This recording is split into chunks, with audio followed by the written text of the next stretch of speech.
La expansión escandinava. Dominios escandinavos en Occidente.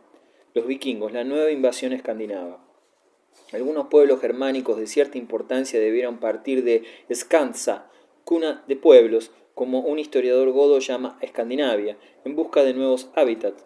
A finales del siglo VIII comenzó una nueva invasión escandinava, la cuarta de las grandes migraciones de pueblos que caracterizan a la Edad Media inicial. Se distingue de las otras esta invasión porque se verifica por mar. Tales expediciones de los vikingos, como los historiadores le llaman, no tuvieron importancia hasta que los normandos dotaron de velas a sus barcos, o drakars, progreso comparable al que representaría la navegación a vapor del siglo XIX. En ambos casos, a consecuencia de reducirse increíblemente el tiempo empleado en viajar entre países lejanos, se produjeron emigraciones masivas. Como ocurrió con los árabes, la religión fue un intenso acicate para los vikingos. La creencia en los haces les inculcaba una fe combativa. Los goces que esperaban los vikingos en su paraíso, el Valhalla, era para estos fuertes nórdicos aficionados a los placeres de la mesa y a los combates tan atractivos como aquellos que el profeta Mahoma prometía a sus guerreros, hijos del desierto. Otra característica de las expediciones de los vikingos era la aventura. Sin embargo, en su desarrollo se orientaban según una ley objetiva, la ley de la menor resistencia. Ya en tiempos de Carlomagno, estos nórdicos conocieron en el transcurso de sus expediciones comerciales por el litoral europeo occidental e islas británicas los puntos débiles de las tierras que visitaban. Los nórdicos ofrecían pieles, ámbar y otras mercancías originarias de sus países a cambio de productos alimenticios, sal, vino, telas, joyas y armas, en particular las apreciadas espadas francas. Pero estas expediciones, en vez de transacciones, acababan a menudo en guerras. En tales escaramuzas observaron pronto los normandos que salían airosos con facilidad. Desde entonces la lucha y el robo les parecieron mejor negocio que el simple comercio. Con frecuencia ocurrió que tanto el emperador de Bizancio como los reyes de Francia e Inglaterra se vieron obligados a pagar sumas importantes para evitar el pillaje de sus territorios. Los bárbaros nórdicos se interesaron pronto por el oro y la plata. Jefes obstinados que se negaban a obedecer a su rey organizaban auténticas flotas que se hacían proclamar reyes del mar por sus hombres. Se cree que los vikingos deben su nombre al vocablo vik, que significa ensenada. En efecto, solían ocultarse en las irregularidades del litoral hasta que llegara la ocasión propicia de lanzarse al ataque, armados con sus temibles hachas de guerra. Las expediciones de los vikingos tenían como objetivo tanto el comercio como el saqueo, pero luego acabaron por preferir lo último, a lo que añadieron en ocasiones la trata de esclavos.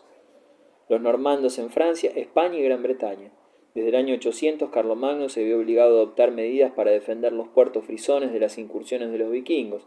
Mandó construir baluartes y torres vigías, donde montaban guardia. Por desgracia, su reino no tenía marina. Los pocos navíos que mandó construir el emperador fueron en absoluto ineficaces. Solo una vez consiguieron rechazar los ataques de los vikingos, pero no pudieron en modo alguno perseguirlos. Y así, conscientes de que nadie podía cortarles la retirada, los normandos se mostraron cada vez más audaces. Las cosas empeoraron con la decadencia del Imperio franco. Al morir Carlomagno, los países situados en las costas del Mar del Norte, Paso de Calais y Golfo de Vizcaya, fueron los que más sufrieron. Los vikingos mostraron predilección por las islas frisonas, pero también remontaban el Elba y el Rin, incendiaban ciudades, saquearon más de una vez Colonia, Aquisgrán y Coblenza, y llegaron incluso, siguiendo el Mosela, hasta Treveris. Los vikingos establecieron campamentos permanentes en la desembocadura del Sena y del Loire. Desde allí organizaron expediciones por todo el país, llegando a Orleans e incluso a París. El estuario del Gironde se convirtió también en la base donde los vikingos se arriesgaron hasta los países del Alto Garona. Burdeos estuvo algún tiempo en su poder. Partiendo de la desembocadura del Garona, los vikingos iban a saquear el litoral español. No lejos de Lisboa, tuvieron por primera vez contacto con los musulmanes y combatieron durante un mes contra este pueblo belicoso. Descendieron después hacia el sur, remontaron el Guadalquivir, atacaron Sevilla y saquearon sus alrededores.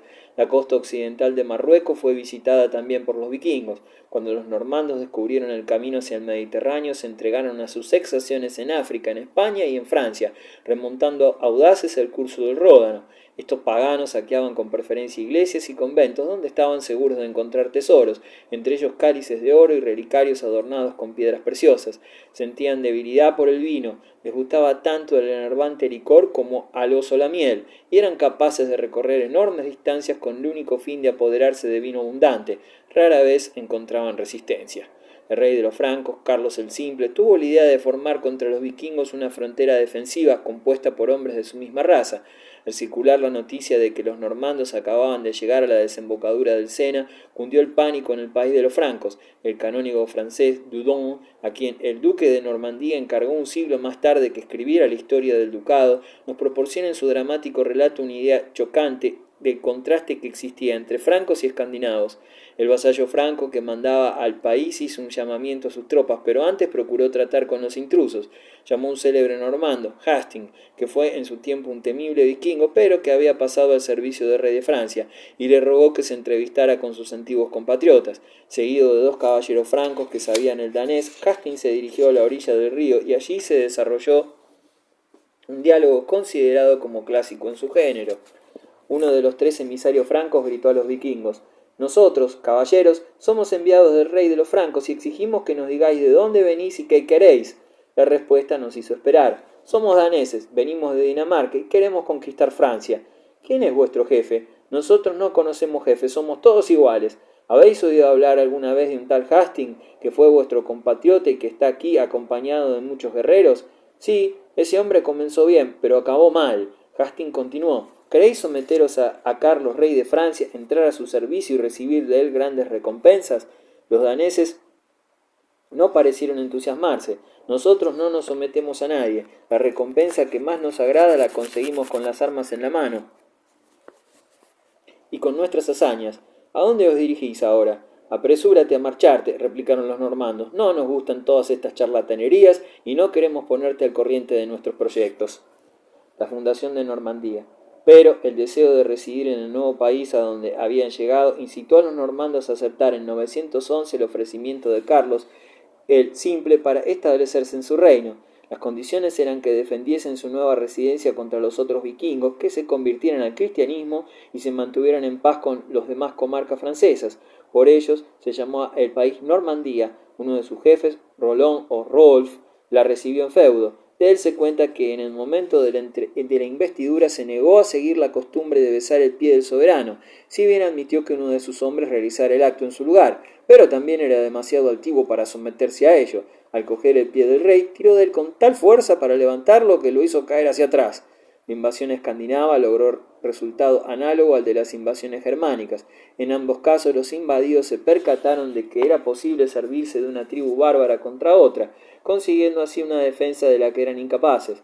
La invasión normanda quedó así localizada. No fue la única. En 1066 un duque normando, Guillermo el Conquistador, sometió a Inglaterra y a finales del siglo XI los normandos conquistaron el sur de Italia y Sicilia. El ducado de Normandía se convirtió en un poderoso estado, cuyo suelo fue labrado de forma ejemplar y donde la ley y el orden fueron tan venerados como en el resto de Francia. Los vikingos respetaban la ley. Comprendieron muy pronto la necesidad, tanto en sus naves como en territorio enemigo, de permanecer unidos y obedecer a su jefe.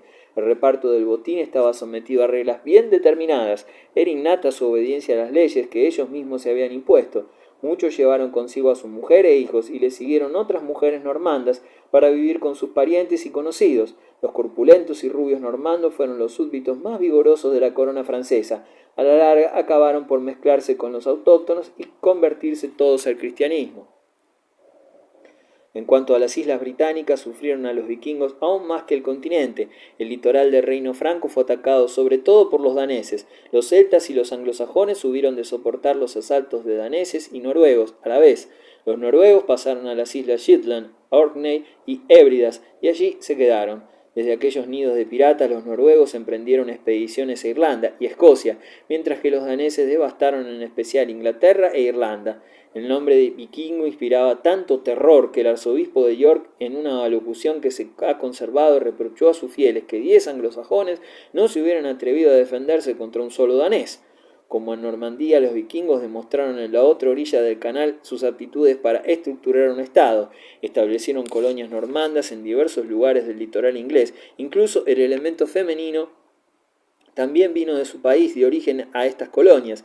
El contacto con los normandos, con la rica civilización céltica, fue para ellos de gran importancia, ya que provocó nuevas relaciones comerciales entre escandinavos y las islas británicas. Los nórdicos fueron adoctrinados en el Evangelio por monjes y misioneros irlandeses, aún hoy puede reconocerse un origen escandinavo entre los intrépidos pescadores y endurecidos campesinos del norte de Inglaterra. Muchos toponímicos de aquellas tierras nos recuerdan a Escandinavia, como asimismo los dialectos de estas regiones, que se conservan aún muchas palabras del mismo origen. Alfredo el Grande y sus sucesores. La segunda mitad del siglo IX fue una época de terror para los anglosajones. Los vikingos robaban a los campesinos el ganado y los caballos, y para divertirse uncían a sus propietarios al arado. El libertador fue Alfredo de Wessex, cuyo reino se extendía por el extremo sur de Inglaterra. En 871, a la edad de 23 años, subió al trono. Después de incesantes combates contra los invasores, los anglosajones habían llegado al límite de sus fuerzas. Era de temer que Inglaterra entera cayera en poder de los vikingos. Alfredo hubo de refugiarse en bosques y pantanos, corrió innumerables aventuras que la tradición popular pintó con vivos colores. Los normandos habían construido un campo atrincherado a fin de enterarse de las fuerzas y medios de defensa del enemigo. Alfredo se introdujo allí disfrazado de tañedor ambulante de arpa. Los daneses quedaron tan encantados al oírle tocar y cantar que le pidieron se quedara algunos días más con ellos. Cuando Alfredo conoció bien los puntos débiles del campo enemigo, volvió a los suyos. Al día siguiente atacó a los normandos y les infligió tan grave derrota que no les quedó más remedio que entregarse sin condiciones. Como garantía de seguridad en el Wessex se entregaron rehenes y su jefe, con 30 de sus hombres más importantes, tuvo que bautizarse. Años más tarde volvieron a la carga con hordas procedentes de su país, pero también fueron derrotados por Alfredo después de sangrientos combates. Gracias a los navíos de guerra que mandó construir, pudo oponerse por mal a los normandos y evitó de este modo muchas desgracias a sus súbditos. Acabó haciéndose respetar de los normandos como no lo consiguieron ni sus predecesores ni los reyes francos. Con el tiempo, normandos y anglosajones se fundieron en un solo pueblo. Terminada su heroica y desesperada lucha, que fue admiración de todos, Alfredo trabajó para mejorar sus defensas por tierra y por mar. Aprendió mucho de los enemigos contra quienes mantuvo lucha tan tenaz. Consiguió paz y orden con una base sencilla: no hagas a otro lo que no quieras para ti. La figura de Alfredo el Grande ha dado origen a multitud de leyendas. Un día tuvo que refugiarse en la choza de un pastor. La esposa de este le pidió que cuidara del pan que estaba en el horno, mientras ella salía a atender a otra ocupación. Cuando la mujer entró de nuevo en la choza, encontró los panes quemados. ¡Aragán!, exclamó llena de cólera, y amenazando al rey con el palo que utilizaba para sacar los panes. Bien te comes nuestro pan, pero eres incapaz de echar una mirada para que no se queme mientras se cuece. Alfredo el Grande murió hacia el año 900. Su hijo y su nieto continuaron su obra y acabaron por someter a una serie de pequeños reinos que formaron con Wessex un estado importante cuya capital fue Londres. Pero en la persona de su bisnieto Ethelredo II, llamado el Indeciso, Alfredo el Grande tuvo un sucesor indigno. Durante su reinado, Inglaterra fue atacada por Olaf Tryggvason, que fue más tarde rey de Noruega, y por otros vikingos. Ethelredo hubo de pagarles en varias ocasiones cuantiosas sumas de dinero. El danés Sven Stensgard, hermano de armas de Olaf, dirigió nuevos ataques contra Inglaterra. Los daneses exigieron también crecidos rescates, sumas que los ingleses solo consiguieron reunir recaudando el tristemente célebre impuesto danés. En 1002, el irresponsable Ethelredo II hizo matar a todos los daneses que vivían en la parte anglosajona de Inglaterra, pretextando que los daneses habían determinado asesinarle con toda su familia.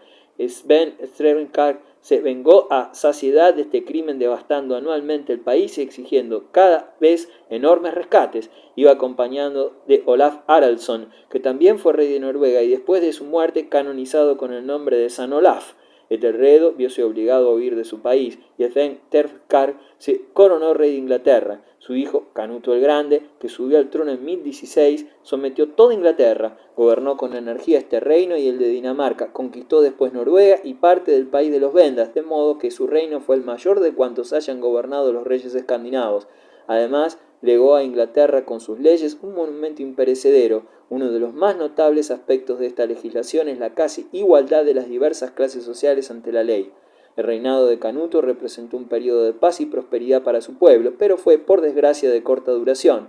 Murió en 1035, apenas a los 40 años de edad. Sus hijos no supieron continuar su obra y ambos murieron jóvenes. Desmembróse el reino anglo-escandinavo y en 1042 Eduardo, hijo de Ethelredo, subía al trono de Inglaterra.